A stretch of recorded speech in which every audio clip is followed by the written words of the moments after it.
Canada के जो वजीर आज़म है जस्टिन ट्रूडो, उनके हवाले से है कि नरेंद्र मोदी साहब एक G20 लीडर समिट कर रहे हैं, तो उसमें जस्टिन ट्रूडो जो है वो भी आ रहे हैं। खास बात ये है कि राजनयिक विवाद के बाद इस बैठक में पहली बार पीएम मोदी और कनाडा के पीएम जस्टिन ट्रूडो का आमना सामना। How do you see this madam? अगर नरेंद्र मोदी की G20 लीडर समिट में जस्टिन ट्रूडो आ जाएं, तो एक तरफ लड़ाई चल रही है और एक तरफ इंगेजमेंट चल रही है। लेकिन अगर आप खालिस्तानियों को ये बोल देना कि चलो बैठ के किसी मौजू पे किसी भी टॉपिक पे डिस्कशन करना, दिमाग से बिल्कुल पैदल हैं ये लोग। ये कुछ भी नहीं कर पाते खालिस्तानी। उन्होंने अपना इमेज खुद डाउन किया हुआ है, ठीक है ना। Kind of cooperation Canada wants from India वो साफ ही नहीं है। What is the reason for it? Because it is spoiling his relation. Sir मेरे ख्याल है कैनेडियन प्राइम मिनिस्टर का जो है वो डीएनए चेक करवाना चाहिए, कहीं ना कहीं जाकर पाकिस्तानियों से मिलता होगा। बहुत ढीठ आदमी है भाई, इसलिए कि इतना कुछ बोल के उसके बाद फिर दोबारा समिट में हिस्सा ले रहे हैं। मगर इसका एक बात और है कि प्रोफेशनल तरीके से आ रहे हैं, ठीक यकीनन उनके लिए थोड़ा सा एम्बैरेसिंग होगा, लेकिन क्योंकि उन्हें इंडिया नहीं आना, उन्होंने वहीं से बैठकर वर्चुअल उस पर करना है, समिट को अटेंड करना है, तो शायद उनके लिए थोड़ा आसान। काल में जस्टिन ट्रूडो का कोई फ्यूचर नहीं है। कई पोल हो चुके हैं कि अगर आज इलेक्शन हो तो जस्टिन ट्रूडो अपना इलेक्शन हार जाएंगे। इस वक्त कनाडा को जो कनाडा की गुडविल को और वहां पे जो सियासी पनाह दी जाती है, इस सिस्टम को इतना ज्यादा क्रिटिसाइज किया जा रहा है दुनिया में कि आप सोच नहीं सकते। ट्रूडो जिन्होंने इतना बड़ा एक क्राइसिस क्रिएट कर दिया, ना तो ऑस्ट्रेलिया ने उनकी मदद की, ना अमेरिकन ने, ना बरतानिया ने, लेकिन वो इस लीडर समिट में दोबारा आ रहे हैं, इसका बाइकआउट भी नहीं कर रहे। How do you see this? Justin Trudeau के लिए ये कितना को कई लोगों ने इसको सेटबैक कहा। कनाडा के जो वजीर आज़म है जस्टिन ट्रूडो, उनके हवाले से है कि नरेंद्र मोदी साहब एक G20 लीडर समिट कर रहे हैं, तो उसमें जस्टिन ट्रूडो जो है वो भी आ रहे हैं। जस्टिन ट्रूडो जिन्होंने इतना बड़ा एक क्राइसिस क्रिएट कर दिया, ना तो ऑस्ट्रेलिया ने उनकी मदद की, ना अमेरिकन ने, ना बरतानिया ने, लेकिन वो इस लीडर समिट में दोबारा आ रहे हैं, इसका बाइकआउट भी नहीं कर रहे। How do you see this? Justin Trudeau के लिए ये कितना को कई लोगों ने इसको सेटबैक कहा और कई लोगों ने कहा कि वो उन्होंने ठीक किया।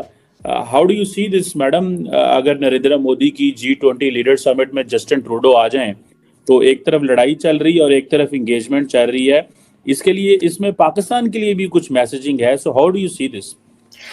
सर मेरे ख्याल है कैनेडियन प्राइम मिनिस्टर का जो है वो डीएनए चेक करवाना चाहिए, कहीं ना कहीं जाकर पाकिस्तानियों से मिलता होगा। बहुत ढीठ आदमी है भाई, इसलिए कि इतना कुछ बोल के उसके बाद फिर दोबारा समिट में हिस्सा ले रहे हैं। मगर इसका एक बात और है कि प्रोफेशनल तरीके से आ रहे हैं, ठीक है। एक जो कॉन्फ्लिक्ट चल रहा है भारत के साथ, वो अपनी जगह, लेकिन अगर समिट है और वहां पर आना है कनाडा ने, तो वो वहां पे शिरकत कर रहे हैं, क्योंकि अभी वो एज अ प्राइम मिनिस्टर वही उस सीट के ऊपर है कनाडा में। यकीनन उनके लिए थोड़ा सा एम्बैरेसिंग होगा, लेकिन क्योंकि उन्हें इंडिया नहीं आना, उन्होंने वहीं से बैठकर वर्चुअल उस पर करना है, समिट को अटेंड करना है, तो शायद उनके लिए थोड़ा आसान होगा। मगर हो सकता है इसका कोई हल निकल आए, क्योंकि जाहिर है कि अभी तक कोई सबूत तो वो नहीं दे सके कैनेडियन प्राइम मिनिस्टर। और इंडिया की तरफ से भी बार बार कहा जा रहा है भारत से कि उन्होंने, जो डॉक्टर जयशंकर ने भी कहा है कि जी आप जो निजर की जो किलिंग है उसके लिए हमें कोई सबूत दीजिए, कोई प्रूफ कीजिए, तो फिर उसके ऊपर काम किया जा सके। तो मेरा ख्याल है ये एक अच्छा स्टेप है। और यही चीज अगर मैं फिर पाकिस्तान की तरफ आऊं, तो हमारे यहाँ से भी बहुत बार भारत की तरफ से कहा जाता है कि कोई अटैक हुआ है या कोई टेररिस्ट गया है या कुछ भी, जो भी इल्जामात होते हैं, तो हमें भी कहना चाहिए कि ठीक है आप सबूत दीजिए, और अगर वो प्रूफ देते हैं तो उसके ऊपर यकीनन इन्वेस्टिगेशन होनी चाहिए और कार्रवाई होनी चाहिए। मगर हम तो मानते ही नहीं ना। और यही चीज भारत के लिए कि अगर पाकिस्तान की तरफ से कोई बात की जाती है, तो वैसे आजकल तो खैर वैसे ही अननोन गनमैन आगे सबको उड़ाता जा रहा है, तो मेरा ख्याल है सफाया वैसे ही हो जाएगा बगैर बातचीत के। अच्छा मैडम, ये तो बात सही है आपकी कि लेकिन कोई भी नहीं, जब इस तरह की एक्टिविटीज करते हैं कौन मानता है? अब कैनेडियंस कह रहे हैं कि हम एविडेंस दे रहे हैं, वो कहते हैं हम तक एविडेंस शेयर ही कोई नहीं की। अब ये जारी बात है, इसकी डेफिनेशन ये है कि उस एविडेंस को हम मानते ही नहीं है, वो जो एविडेंस है, ठीक है। इसका मतलब यही है ना कि हमसे एविडेंस शेयर नहीं की गई। वो जो एविडेंस है वो एक पॉलिटिकल रेटरिक है, वो एविडेंस जो है वो एक एलिगेशन है जो कैनेडियन साइड दे रही है। तो इंडियंस इस तरह की एलिगेशंस तो कोई नहीं मैडम मानता हमेशा। लेकिन एक इंटरेस्टिंग चीज मैंने सुनी है और वो ये है कि I found a story, news मैंने कहीं पे देखी थी कि जो अमेरिका है, ये अभी खबर आई है, ये फाइनेंशियल टाइम्स की स्टोरी है, क्रेडिबल है, कि जो अमेरिका है उसने एक सिख सेपरेटिस्ट पन्नू जो है उसके जो कत्ल का जो प्लॉट था उसको जो है वो नाकाम किया है। ये जो पन्नू है is a designated terrorist in India, this is what the Indian say. तो ये how do you see this कि वो तो है ही है, लेकिन फाइनेंशियल टाइम्स की स्टोरी अभी as we are speaking this has emerged. So do you think ये एक इंडिया के लिए चैलेंज भी बनता जा रहा है? ये बहुत सारे इंडियन जर्नलिस्ट इस स्टोरी को शेयर कर रहे हैं कि अमेरिका ने इस सिख जो है सेपरेटिस्ट के कत्ल का जो प्लान था उसको एक जिसे वो कहते हैं ना नहीं कामयाब होने दिया। और सुनने में ये आया, फाइनेंशियल टाइम्स की स्टोरी मैं आपसे शेयर कर रहा हूँ कि अमेरिका ये भी कह रहा है कि हमें ये शक है कि जो इंडियन जो गवर्नमेंट है उसकी इसमें इन्वॉल्वमेंट है इस असैसिनेशन के अंदर। आप कैसे देखती हैं ये इंडिया के लिए कितना को बड़ा मसला बनता जा रहा है? क्योंकि हमने देखा बहुत सारे लोग जो हैं कभी बरतानिया में, कभी ऑस्ट्रेलिया में, अमेरिका में, कनाडा में, डू यू थिंक कि जो इंडिया में घर के अंदर एक यूनिटी दिखाई जाती है? आपने देखा होगा जब भी कुछ इस तरह की चीज होती है तो सारा मीडिया, लोग इकट्ठे हो जाते हैं, इवन जो कांग्रेस जो है वो भी खामोश हो जाती है, वो बोलती नहीं है इतनी ज्यादा। How do you see this? ये जो अभी जो मैं आपसे स्टोरी शेयर कर रहा हूँ, मैंने जस्ट सा this on Twitter, financial times की, और बड़ा क्रेडिबल अदारा है फाइनेंशियल टाइम्स, कैन नॉट से कि क्वेश्चन मार्क ऑन।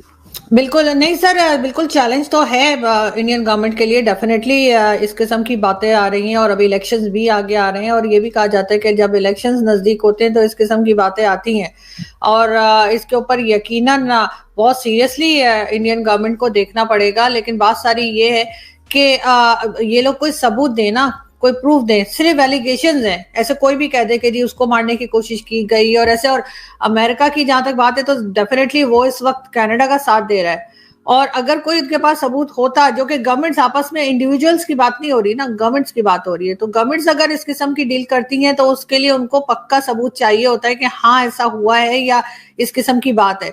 उसके बगैर तो कोई गवर्नमेंट एक्शन नहीं करती, फिर तो इल्जाम लगते रहे। और जहां तक वो डेजिग्नेटेड टेररिस्ट उसको बोला जा रहा है तो सर फिर तो आप उसके आगे साब लगाए ना, आप उसका नाम ऐसे मतलब बदतमीजी से ले रहे, बेचारे का नाम वो क्या नाम है, पन्नू साहब बोला करे फिर, इसलिए कि हमारे यहाँ तो सर जिसके आगे हम डेजिग्नेटेड टेररिस्ट लगा देते हैं उसको तो हम साहब बोलना शुरू कर देते हैं ना, जैसे हाफिज सईद साहब, मसूद अजहर साहब, इस किस्म की बातें करते हैं ना हम तो।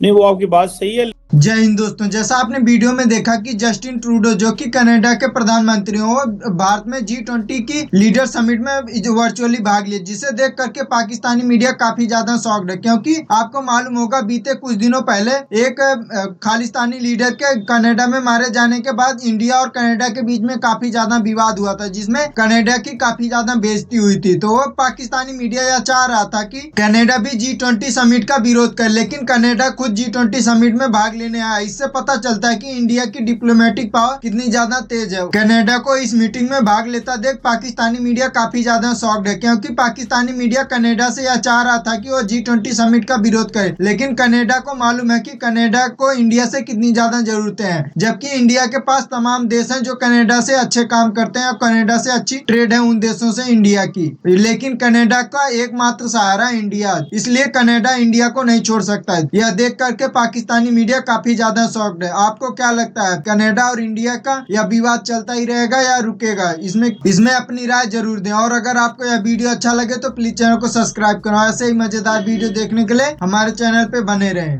जय हिंद, जय भारत।